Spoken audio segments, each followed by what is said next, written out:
रात के सन्नाटे में सिर्फ इंजन की घरघराहट और सड़क पर टायरों की हल्की सरसराहट थी।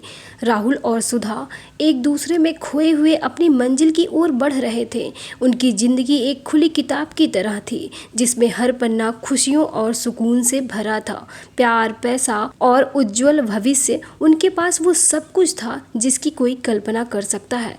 यह ट्रिप उनके लिए सिर्फ एक छुट्टी नहीं, बल्कि अपने प्यार के जश्न का एक और बहाना था। सुधा ने राहुल के कंधे पर सिर रखा हुआ था। उसकी आंखें बंद थी और चेहरे पर एक हल्की सी मुस्कान थी। राहुल ने प्यार से उसके बालों को सहलाया और एक गहरी सांस ली। सब कुछ कितना सही लग रहा था और सितारों से भरा आसमान उनकी यात्रा का गवाह बन रहा था। उन्हें नहीं पता था कि यह शांत, खूबसूरत रात एक ऐसे भयानक मोड़ पर खड़ी है जहां से उनकी जिंदगी फिर वैसी कभी नहीं रहेगी। अचानक एक तेज रोशनी उनकी आंखों पर पड़ी।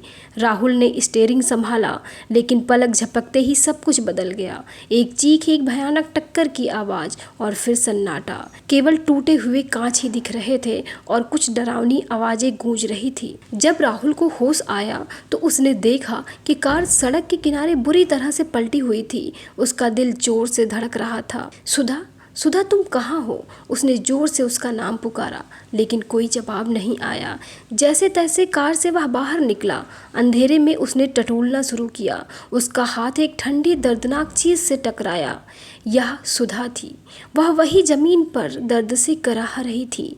चांद की हल्की रोशनी में उसने देखा, उसके शरीर के बीचों बीच कार का पहिया था। राहुल की आंखों के सामने अंधेरा छा गया। उसने महसूस किया कि उसकी दुनिया पल भर के लिए बिखर चुकी है, लेकिन सबसे भयानक बात अभी भी बाकी थी। यह सब कैसे हुआ और इस भयानक सन्नाटे के पीछे कौन सा राज छुपा हुआ है? राहुल ने सुध-बुध खो दी। उसे समझ नहीं आ रहा था कि क्या करे। सुधा, उसकी सुधा जो हमेशा इतनी जीवंत और ऊर्जा से भरी रहती थी, अब कभी चल नहीं पाएगी। यह विचार उसके दिल को चीर रहा था। उसने डॉक्टरों से मिन्नतें की, हर संभव इलाज के बारे में पूछा, लेकिन जवाब वही था, हमेशा के लिए व्हीलचेयर। राहुल ने सुधा को देखा। उसकी आंखें खुली थी, लेकिन उनमें कोई चमक नहीं थी। दर्द और सदमे ने उसे अंदर तक तोड़ दिया था। राहुल ने उसका हाथ थामा। सुधा, मैं तुम्हारे साथ हूँ, हम इससे निकल जाएंगे। उसकी आवाज़ कांप रही थी, लेकिन उसने खुद को मजबूत दिखाने की कोशिश की। अस्पताल के कमरे में दिन हफ्तों में बदल गए। राहुल ने अपनी नौकरी छोड़ दी और सुधा की देखभाल में जुट गया। उसने हर संभव कोशिश की ताकि सुधा को अकेला महसूस ना हो, लेकिन सुधा के मन में एक गहरा घाव था। वह अक्सर घंटों चुप रहती थी, खिड़की से बाहर देखती, जैसे कोई खोई हुई चीज की तलाश कर रही हो। एक शाम जब राहुल सुधा के पास बैठा था, सुधा ने धीरे से कहा, राहुल, यह हादसा नहीं था। राहुल चौंक गया। क्या मतलब? उसने पूछा। सुधा ने अपनी आंखें बंद कर ली और एक गहरी सांस ली। मुझे याद है, टक्कर से ठीक पहले मैंने एक और कार देखी थी। वह हमारी तरफ ही आ रही थी और उसकी हेडलाइट्स बहुत तेज थी। ऐसा लगा जैसे वह जानबूझकर हमारी तरफ आ रही हो। राहुल के रोंगटे खड़े हो गए। क्या यह सच में कोई साजिश थी? लेकिन कौन और क्यों? उनके पास तो कोई दुश्मन भी नहीं था। उनकी जिंदगी तो इतनी सीधी सादी थी। राहुल ने सुधा का हाथ कसकर पकड़ लिया। हम इसका पता लगाएंगे सुधा, मैं वादा करता हूँ, लेकिन सिर्फ यह शुरुआत थी। जैसे जैसे राहुल इस रहस्य को सुलझाने की कोशिश करता गया, उसे पता चला कि उनकी खुशहाल जिंदगी के पीछे एक गहरा और खतरनाक राज छुपा था, जो अब उनकी जान के पीछे पड़ा था। क्या वे कभी उस सच तक पहुंच पाएंगे या भयानक साजिश उन्हें हमेशा के लिए निगल लेगी? राहुल के मन में ये सारे सवाल आ रहे थे। राहुल ने अपनी पूरी ताकत झोंक दी उस भयानक रात का सच जानने में। उसने दुर्घटना स्थल के आसपास की सीसीटीवी फुटेज खंगाले, लोगों से पूछताछ की, हर सुराग की तलाश की जो उसे उस अंधेरे में रोशनी दिखा सके, लेकिन हर रास्ता बंद मिलता। जैसे जैसे दिन बीतते गए उसकी निराशा बढ़ती गई। हर कोने में उसे एक अनसुलझा सवाल घेर लेता था, कौन था वो और क्यों? सुधा की कही बात उसके दिमाग में घूम रही थी। यह हादसा नहीं था। उसने अपनी सारी हिम्मत बटोरी और पुलिस में शिकायत दर्ज कराई। उसने गाड़ी का नंबर बताया जो उसे सुधा ने बताया था। वो नंबर था RN 202। थानेदार साहब ने नंबर सुना तो पहले तो उन्हें कुछ समझ नहीं आया। उन्होंने अपने रजिस्टर में देखा, कंप्यूटर पर सर्च किया और फिर अपने माथे पर हाथ रख लिया। उनकी भौहें चढ़ गई और चेहरे पर बेचैनी झलकने लगी। राहुल को लगा जैसे कोई बड़ी बात है जो पुलिस उनसे छुपा रही है। सर क्या हुआ? राहुल ने पूछा। थानेदार ने गहरी सांस ली। बेटा, यह नंबर RN 202 यह तो कोई नंबर ही नहीं है। ऐसा कोई गाड़ी का नंबर पूरी दुनिया में मौजूद ही नहीं है। राहुल का सर चकरा गया। यह कैसे हो सकता है? सुधा ने यह नंबर साफ साफ देखा था। क्या वह भ्रम में थी? क्या सदमे में उसे कुछ और दिख गया था, या फिर इस नंबर के पीछे कोई और गहरा राज था, इतना गहरा कि वह पुलिस के रिकॉर्ड में भी नहीं था। राहुल अब और भी ज़्यादा उलझ गया। यह हादसा एक भयानक पहेली बन चुका था जिसकी कड़ियाँ कहीं नहीं मिल रही थी। क्या सुधा का दिमाग उसे धोखा दे रहा था, या कोई ऐसी शक्ति थी जो इस सच को दबाने की कोशिश कर रही थी? एक ऐसा सच जो उनके जीवन के हर पहलू को हमेशा के लिए बदल सकता था। राहुल पूरी तरह से टूट चुका था। पुलिस से भी कोई मदद ना मिलने पर उसकी हताशा और बढ़ गई। सुधा की हालत और नंबर RN 202 का रहस्य, सब कुछ एक अनसुलझी पहेली बन चुका था। ऐसे में किसी ने उसे एक रहस्यमयी बाबा के बारे में बताया जो कहते थे कि वह सब कुछ सही सही बता सकते हैं। यह उसकी आखिरी उम्मीद थी।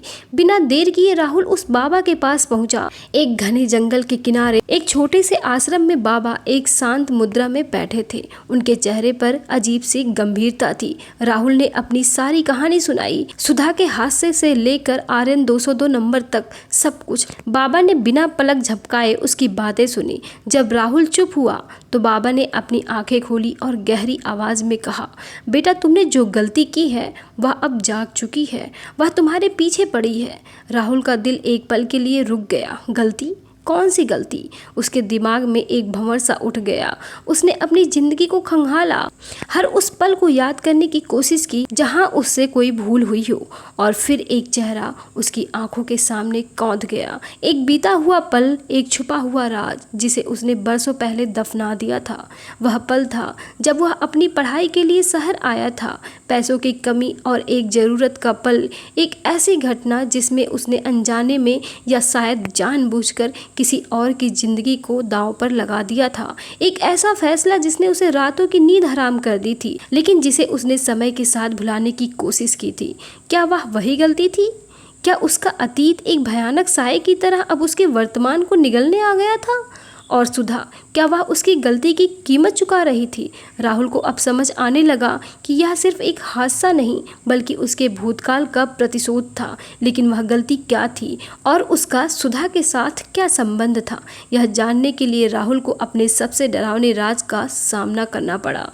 बाबा की बात सुनकर राहुल के दिमाग में वो अंधेरी यादें ताज़ा हो गई जिन्हें उसने अपने दिल के सबसे गहरे कोने में दफन कर दिया था। वो यादें जो अब एक डरावनी सच्चाई बनकर सामने खड़ी थी। उसे याद आया पूजा, वो लड़की जिससे उसने बेइंतहा प्यार किया था। कॉलेज के दिनों में उनका प्यार परवान चढ़ा और फिर एक दिन पूजा ने बताया कि वह गर्भवती है। राहुल उस वक्त बहुत छोटा था, उसका करियर अभी बना भी नहीं था। शादी की बात तो दूर, वह खुद अपनी ज़िंदगी के लिए तैयार नहीं था। उसने पूजा को समझाया, उसे गर्भपात के लिए मनाने की कोशिश की, लेकिन पूजा अपनी जिद पर अड़ी रही। वह उस बच्चे को जन्म देना चाहती थी और राहुल से उसे अपनाने की बार बार मिन्नतें करती रही। राहुल घबरा गया था। समाज का डर, परिवार का दबाव और एक अनिश्चित भविष्य, इन सब ने उसे अंधा कर दिया था। उसके दिमाग में एक भयानक विचार कौंधा, एक ऐसा विचार जिसने उसकी आत्मा को हमेशा के लिए दागदार कर दिया। एक शाम उसने पूजा को छत पर बुलाया। चांदनी रात थी और हवा में एक अजीब सी खामोशी थी। पूजा मुस्कुराते हुए उसके पास आई। उसे क्या पता था कि उसके साथ क्या होने वाला है।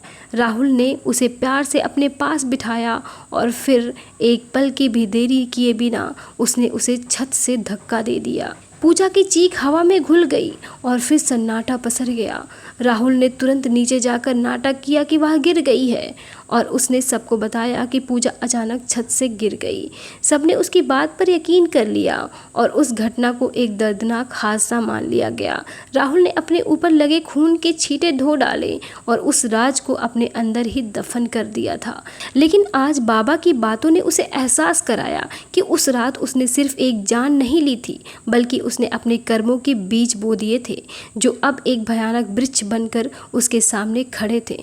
क्या पूजा की आत्मा ही अब उससे बदला लेने आई थी, सुधा के रूप में? क्या आर्यन 202 नंबर का राज भी इसी से जुड़ा था?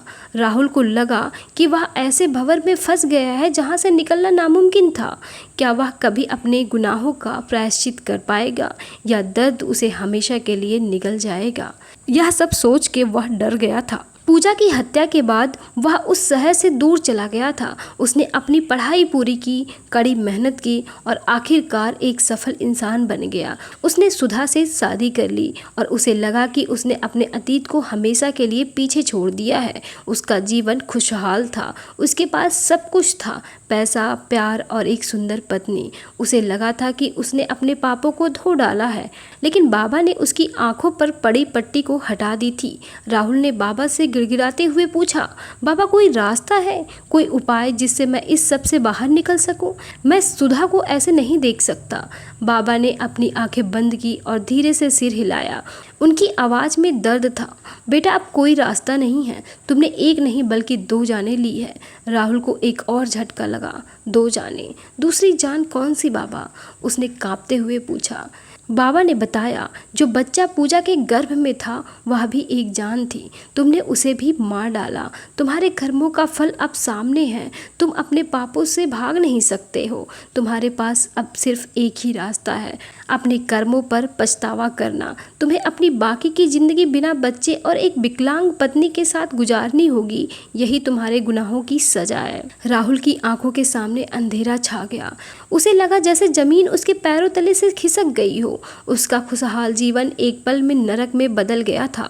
पूजा का भूत, उसके अजन्मे बच्चे का साया और सुधा की लाचारी, ये सब मिलकर उसे अंदर ही अंदर खाए जा रहे थे। उसे समझ आ गया था कि आर्यन 202 नंबर कोई गाड़ी का नंबर नहीं था, बल्कि उसके कर्मों का कोड था, या कोई हादसा नहीं बल्कि उसके अतीत का एक भयानक बदला था। राहुल अब एक ऐसे जाल में फंस चुका था जहां से कोई बचकर नहीं निकल सकता था। उसे अपनी बाकी की जिंदगी उसी दर्द और पछतावे के साथ जीनी होगी जिस दर्द से उसने पूजा और उसके बच्चे को गुजारा था। यह कहानी अब सिर्फ एक हादसा ही नहीं बल्कि कर्मों के फल की एक भयानक दास्तां बन चुकी है। बाबा की बातें एक एक करके सच साबित होने लगी थी। राहुल जब सुधा को लेकर घर आया तो उसने अपनी सारी उम्मीदें समेट ली थी, लेकिन नियति ने उसके लिए अभी और दर्द बचा रखा था। डॉक्टर ने राहुल को बुलाया और एक भयानक सच्चाई से सामना कराया। राहुल, मुझे अफसोस है, लेकिन दुर्घटना में लगी चोटों के कारण आप कभी पिता नहीं बन पाएंगे। यह खबर राहुल के लिए बिजली गिरने से कम नहीं थी। पहले सुधा का विकलांग होना और अब उसका खुद का कभी बाप न बन पाना, यह उसके उन कर्मों का सीधा नतीजा था जिनसे वह भागने की कोशिश कर रहा था। बाबा के शब्द उसके कानों में गूंज रहे थे, तुम्हें बिना बच्चे और विकलांग पत्नी के साथ जिंदगी गुजारनी होगी। राहुल का खुशहाल जीवन अब पछतावे की आग में जल रहा था। उसने अपनी नौकरी छोड़ दी थी और उसका सारा समय सुधा की देखभाल और अपने पापों के प्रायश्चित में बीतता था। वह हर रोज सुबह उठता, सुधा को व्हील चेयर पर बैठाता और फिर घंटों उसके साथ बैठा रहता।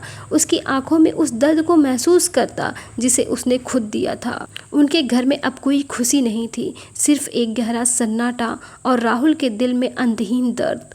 वह मंदिर मंदिर भटकने लगा। हर देवी देवता के सामने वो जाता, अपने गुनाहों की माफ़ी मांगता। उसकी आंखों से आंसू बहते रहते और वह सिर्फ यही दुआ करता कि किसी तरह उसके कर्मों का बोझ कम हो जाए। लेकिन उसे पता था कि यह एक ऐसी आग है जो उसके अंदर ही जलती रहेगी। वह उस भयानक रात को कभी नहीं भूल सकता था जब उसने एक मासूम जिंदगी को खत्म कर दिया था, और अब उसी का प्रतिशोध उसे हर पल मिल रहा था। राहुल और सुधा अब एक ऐसे जीवन को जी रहे थे जहां प्यार तो था, लेकिन उस पर अतीत के गुनाहों की काली छाया पड़ चुकी थी। यह सिर्फ एक कहानी नहीं बल्कि एक कठोर सत्य था कि कर्म कभी पीछा नहीं छोड़ते। राहुल को अब अपनी बाकी की जिंदगी उसी आग में जलते हुए गुजारनी थी जिसे उसने खुद लगाया था। राहुल और सुधा का जीवन अब सिर्फ एक पछतावे की किताब बनकर रह गया था, जिसके पन्ने हर दिन दर्द और उदासी से भर रहे रहे थे। राहुल जो कभी अपनी सफलता पर इतराता था, अब खुद को हर पल धिक्कारता था। अब एक खामोश परछाई मात्र थी जिसकी आंखों में एक अनकहा दर्द हमेशा रहता था। उनके घर में हंसी की गूंज कभी सुनाई नहीं देती थी, सिर्फ दवाइयों की गंध और व्हीलचेयर की धीमी आवाज। राहुल हर सुबह सुधा को व्हीलचेयर पर बिठाता, उसे सहारा देता और उसके बेजान पैरों को देखकर उसके दिल में एक भयानक दर्द उठता।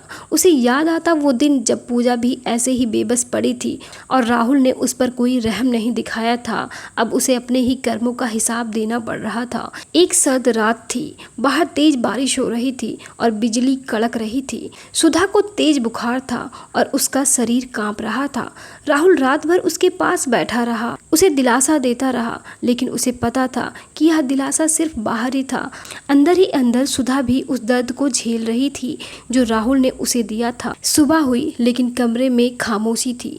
राहुल ने सुधा का हाथ छुआ, वह ठंडा पड़ चुका था, उसकी सांसें रुक चुकी थी। सुधा उस दर्द और लाचारी से आजाद हो चुकी थी। अब राहुल वहीं सुधा के पास जमीन पर बैठ गया। उसकी आंखों में एक भी आंसू नहीं था, बस एक खालीपन, एक शून्य। उसने अपनी सुधा को खो दिया था, उसी गुनाह की वजह से जिसने उसकी आत्मा को पहले ही मार दिया था। वह अब अकेला था, बिल्कुल अकेला। उसके पास न बच्चे थे, अब न पत्नी, सिर्फ असीम पछतावा और सूनी जिंदगी। उसे एहसास हुआ कि यह अंत नहीं बल्कि उसकी दर्दनाक शुरुआत थी, एक ऐसी सजा जो मौत से भी बदतर थी। उसके कर्मों ने उसे एक ऐसे मोड़ पर लाकर खड़ा कर दिया था जहां से ना कोई वापसी थी, ना कोई उम्मीद, बस एक अंतहीन अंधेरा था। यह कहानी कर्मों के फल की एक भयानक दास्तान है।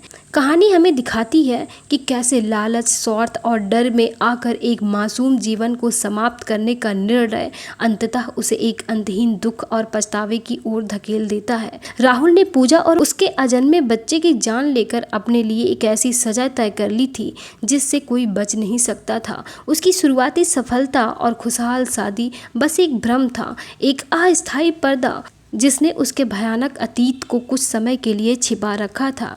जैसे ही आर्यन 202 नंबर और बाबा की भविष्यवाणियां सामने आती है, कहानी में ये स्पष्ट हो जाता है कि यह कोई सामान्य हादसा नहीं था, बल्कि उसके कर्मों का प्रतिशोध था। सुधा का विकलांग होना और राहुल का कभी पिता न बन पाना सीधे तौर पर उसके द्वारा किए गए पापों का परिणाम था। कहानी का अंत दर्दनाक होता है जब राहुल सुधा को खो देता है और अपने किए गए हर गुनाह की कीमत उसे अकेले बिना किसी उम्मीद के चुकानी पड़ती है। यह कहानी हमें सिखाती है कि कर्म कभी हमारा पीछा नहीं छोड़ते, चाहे हम उन्हें कितना भी दबाने की कोशिश करें, वे किसी न किसी रूप में लौट कर आते हैं और हमें उनका हिसाब चुकाना पड़ता है। राहुल का जीवन एक उदाहरण बन जाता है कि कैसे एक गलत निर्णय, एक पल की स्वार्थपरता पूरी जिंदगी को नरक बना सकती है। अंततः राहुल को सिर्फ पछतावा और एक खालीपन मिलता है जो उसके पापों की सबसे बड़ी सजा थी। तो दोस्तों, कहानी यहीं पर खत्म होती है। ऐसी ही कहानियाँ सुनने के लिए आप चैनल को सब्सक्राइब कर लीजिए और ये कहानी कैसी लगी कमेंट में जरूर बताइए।